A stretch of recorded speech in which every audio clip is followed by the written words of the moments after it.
ನಮಸ್ಕಾರ. ಎರಡನೇ ದಿನ ರಿಷಬ್ ಪಂತ್ ರವರ ಸಿಡಿಲಬ್ಬರದ ಆಟವನ್ನ ಕಂಡು ದಂಗಾದರು ಆಸೀಸ್ನ ದಿಗ್ಗಜರು. ನಂತರ ನೀಡಿದರು ದೊಡ್ಡ ಹೇಳಿಕೆ. ಹಾಗಾದರೆ ಸುದ್ದಿಯ ಸಂಪೂರ್ಣ ಮಾಹಿತಿ ಏನು? ಅಷ್ಟಕ್ಕೂ 5ನೇ ಟೆಸ್ಟ್ ಪಂದ್ಯದ 2ನೇ ದಿನದಾಟದ ಮುಕ್ತಾಯದ ಬಳಿಕ ಆಸೀಸ್ನ ಕ್ರಿಕೆಟ್ನ ದಿಗ್ಗಜರು ಹೇಳಿದ್ದೇನು ಗೊತ್ತಾ? ಹೀಗೆ ಇದರೆಲ್ಲದರ ಬಗ್ಗೆ ಈ ವಿಡಿಯೋದಲ್ಲಿ ಸಂಪೂರ್ಣವಾಗಿ ತಿಳಿಸ್ಕೊಡ್ತಾ ಹೋಗ್ತೀನಿ. ಆದ್ದರಿಂದ ದಯವಿಟ್ಟು ಈ ವಿಡಿಯೋವನ್ನು ಕೊನೆವರೆಗೂ ನೋಡಿ. ಆದರೆ ಅದಕ್ಕಿಂತಲೂ ಮುನ್ನ ಯಾರೇನು ನಮ್ಮ ಚಾನೆಲ್ಗೆ ಸಬ್ಸ್ಕ್ರೈಬ್ ಮಾಡಿಲ್ವೋ ಸೊ ದಯವಿಟ್ಟು ಈ ಕೂಡಲೇ ನಮ್ಮ ಚಾನೆಲ್ಗೊಂದು ಸಬ್ಸ್ಕ್ರೈಬ್ ಮಾಡಿ. ಹೌದು, ಸಿಡ್ನಿಯ SCG ಅಂಗಳದಲ್ಲಿ ನಡೆಯುತ್ತಿರುವ ಭಾರತ ಮತ್ತು ಆಸ್ಟ್ರೇಲಿಯಾ ನಡುವಿನ ಬಾರ್ಡರ್ ಗವಾಸ್ಕರ್ ಟೆಸ್ಟ್ ಸರಣಿಯ 5ನೇ ಟೆಸ್ಟ್ ಪಂದ್ಯದ 2ನೇ ದಿನದಾಟವು ಮುಕ್ತಾಯಗೊಂಡಿದೆ ಸ್ನೇಹಿತರೆ. ಇದೀಗ ದ್ವಿತೀಯ ದಿನದಾಟದ ಅಂತ್ಯಕ್ಕೆ ಟೀಂ ಇಂಡಿಯಾವು 6 ವಿಕೆಟ್ ಕಳೆದುಕೊಂಡು 141 ರನ್ ಕಲೆ ಹಾಕಿ 145 ರನ್ಗಳ ಮುನ್ನಡೆಯನ್ನ ಪಡೆದುಕೊಂಡಿದೆ ಸ್ನೇಹಿತರೆ. ಇದಕ್ಕೂ ಮುನ್ನ ಈ ಒಂದು ಪಂದ್ಯದಲ್ಲಿ ಟಾಸ್ ಗೆದ್ದಂತ ಟೀಂ ಇಂಡಿಯಾ ತಂಡದ ನಾಯಕ ಜಸ್ಪ್ರೀತ್ ಬುಮ್ರಾ ಮೊದಲು ಬ್ಯಾಟಿಂಗ್ ಮಾಡುವ ಆಯ್ಕೆಯನ್ನು ಆಯ್ದುಕೊಳ್ಳುತ್ತಾರೆ. ಅದರಂತೆ ಟೀಂ ಇಂಡಿಯಾವು ತನ್ನ ಮೊದಲ ಇನ್ನಿಂಗ್ಸ್ ನಲ್ಲಿ ರಿಷಬ್ ಪಂತ್ ಬಾರಿಸಿದ 40 ರನ್ ಮತ್ತು ರವೀಂದ್ರ ಜಡೇಜಾ ಗಳಿಸಿದ 26 ರನ್ಗಳ ಆಧಾರದ ಮೇಲೆ 185 ರನ್ ಗಳಿಸಿ ತನ್ನ ಪ್ರಥಮ ಇನ್ನಿಂಗ್ಸ್ ಮುಗಿಸಿತು. ಅತ್ತ ಆಸೀಸ್ ತಂಡದ ಪರ ಸ್ಕಾಟ್ ಬಾಲೆಂಡ್ 4 ವಿಕೆಟ್ ಪಡೆದುಕೊಂಡರು. ಇದಾದ ಬಳಿಕ ತನ್ನ ಪ್ರಥಮ ಇನ್ನಿಂಗ್ಸ್ ಆಡಿದ ಆಸ್ಟ್ರೇಲಿಯಾ ತಂಡವು 181 ರನ್ಗಳಿಗೆ ಆಲ್ಔಟ್ ಆಗಿತ್ತು. ವೆಬ್ಸ್ಟರ್ ಅವರು 57 ರನ್ ಬಾರಿಸಿ ಮಿಂಚಿದರು. ಇನ್ನು ಇತ್ತ ಟೀಂ ಇಂಡಿಯಾ ತಂಡದ ಪರ ಪ್ರಸಿದ್ಧ ಕೃಷ್ಣ ಹಾಗೂ ಮೊಹಮ್ಮದ್ ಸಿರಾಜ್ ತಲಾ 3 ವಿಕೆಟ್ ಪಡೆದುಕೊಂಡರು.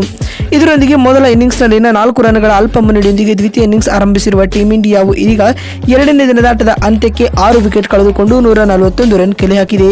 ರಿಷಬ್ ಪಂತ್ ರವರು ಕೇವಲ 33 ಎಸೆತಗಳಲ್ಲಿ 61 ರನ್ ಬಾರಿಸಿ ತಂಡದ ಪರ ಟಾಪ್ ಸ್ಕೋರರ್ ಎನಿಸಿಕೊಂಡಿದ್ದಾರೆ ಮತ್ತು ಯಶಸ್ವಿ ಜೈಸ್ವಾಲ್ 22 ರನ್ ಗಳಿಸಿದ್ದಾರೆ. ಇದರೊಂದಿಗೆ ಟೀಂ ಇಂಡಿಯಾವು ಇದೀಗ ದ್ವಿತೀಯ ದಿನದಾಟದ ಅಂತ್ಯಕ್ಕೆ 5ನೇ ಟೆಸ್ಟ್ ಪಂದ್ಯದಲ್ಲಿ 145 ರನ್ಗಳ ಮುನ್ನಡೆಯನ್ನು ಪಡೆದುಕೊಂಡಿದ್ದು, ರವೀಂದ್ರ ಜಡೇಜಾ ಹಾಗೂ ವಾಷಿಂಗ್ಟನ್ ಸುಂದರ್ 3ನೇ ದಿನದಾಟಕ್ಕೆ ಬ್ಯಾಟಿಂಗ್ ಕಾಯ್ದಿರಿಸಿಕೊಂಡಿದ್ದಾರೆ. ಅತ್ತ ಆಸ್ಟ್ರೇಲಿಯಾ ತಂಡದ ಪರ ಸ್ಕಾಟ್ ಬಾಲೆಂಡ್ 4 ವಿಕೆಟ್ ಪಡೆದಿದ್ದಾರೆ. ಈಗ ಮೊದಲ ದಿನದಾಟದ ಮುಕ್ತಾಯದ ಬಳಿಕ ಮಾತನಾಡಿದ ಆಸೀಸ್ನ ದಿಗ್ಗಜ ಆಟಗಾರರಾದ ರಿಕಿ ಪಾಂಟಿಂಗ್ ರವರು ಈ ರೀತಿಯಾಗಿ ತಿಳಿಸಿದ್ದಾರೆ. 5ನೇ ಟೆಸ್ಟ್ ಪಂದ್ಯದ ದ್ವಿತೀಯ ದಿನದಾಟದಲ್ಲಿ ಟೀಂ ಇಂಡಿಯಾದ ಆಟಗಾರರು ಭರ್ಜರಿಯಾದ ಕಮ್ ಬ್ಯಾಕ್ ಮಾಡಿದ್ದಾರೆ. ಬೌಲಿಂಗ್ ನಲ್ಲಿ ಆಸ್ಟ್ರೇಲಿಯಾ ತಂಡವನ್ನು ಕೇವಲ 181 ರನ್ಗಳಿಗೆ ಆಲ್ಔಟ್ ಮಾಡುವುದಲ್ಲದೆ ಬ್ಯಾಟಿಂಗ್ ನಲ್ಲಿ ರಿಷಬ್ ಪಂತ್ ಅವರು ಉತ್ತಮವಾದ ಪರ್ಫಾರ್ಮೆನ್ಸ್ ನೀಡಿದ್ದಾರೆ ಎಂದು ರಿಕಿ ಪಾಂಟಿಂಗ್ ಹೇಳಿದ್ದಾರೆ. ಮತ್ತು ಮಾತು ಮುಂದುವರೆಸಿದ ಅವರು, ಯಶಸ್ವಿ ಜೈಸ್ವಾಲ್ ರವರು ಇನ್ನಿಂಗ್ಸ್ ನ ಮೊದಲ ಓವರ್ನಲ್ಲೇ ಮಿಚೆಲ್ ಸ್ಟಾರ್ಕ್ ರವರಿಗೆ ಸತತ 4 ಬೌಂಡರಿಗಳನ್ನು ಬಾರಿಸುವ ಮೂಲಕ ತಾನೆಂತಹ ಅದ್ಭುತ ಬ್ಯಾಟ್ಸ್ಮನ್ ಎನ್ನುವುದನ್ನು ಪ್ರೂವ್ ಮಾಡಿದ್ದಾರೆ ಎಂದು ತಿಳಿಸಿದ್ದಾರೆ. ಇನ್ನು ಇದಾದ ಬಳಿಕ ಮಾತನಾಡಿದ ಆಸೀಸ್ನ ಇನ್ನೋರ್ವ ದಿಗ್ಗಜ ಆಟಗಾರರಾದ ಆಡಮ್ ಗಿಲ್ಕ್ರಿಸ್ಟ್ ಅವರು ಈ ರೀತಿಯಾಗಿ ತಿಳಿಸಿದ್ದಾರೆ. ಸಿಡ್ನಿಯ ಈ ಟಫ್ ಪಿಚ್ ನಲ್ಲಿ ರಿಷಬ್ ಪಂತ್ ರವರು ತಮ್ಮ ನ್ಯಾಚುರಲ್ ಆಟವನ್ನು ಆಡುವ ಮೂಲಕ ಆಸೀಸ್ ಬೌಲರ್ ಗಳನ್ನ ಬೆಂಡಿತ್ತಿದ್ದಾರೆ. ಕೇವಲ 29 ಎಸೆತಗಳಲ್ಲಿ ಅರ್ಧ ಶತಕ ಬಾರಿಸುವುದರೊಂದಿಗೆ ಟೆಸ್ಟ್ ಕ್ರಿಕೆಟ್ ನಲ್ಲಿಯೂ T20 ಶೈಲಿಯಾದ ಬ್ಯಾಟಿಂಗ್ ನಡೆಸಿದ್ದಾರೆ ಎಂದು ಆಡಮ್ ಗಿಲ್ಕ್ರಿಸ್ಟ್ ಹೇಳಿದ್ದಾರೆ. ಮತ್ತು ಮಾತು ಮುಂದುವರೆಸಿದ ಅವರು, ರಿಷಬ್ ಪಂತ್ ರವರ ಇಂದಿನ ಈ ಆಟವನ್ನು ನಾನು ಖಂಡಿತವಾಗಿಯೂ ಎಂಜಾಯ್ ಮಾಡಿದ್ದೇನೆ ಎಂದು ತಿಳಿಸಿದ್ದಾರೆ.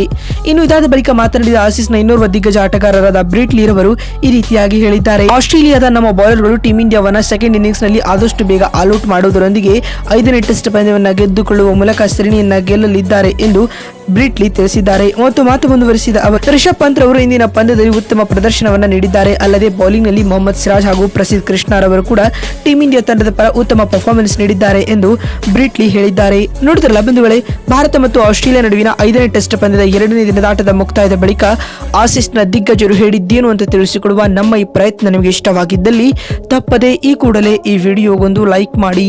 ಮತ್ತೊಂದು ವಿಡಿಯೋದಲ್ಲಿ ಸಿಗ್ತೀನಿ. ನಮಸ್ಕಾರ.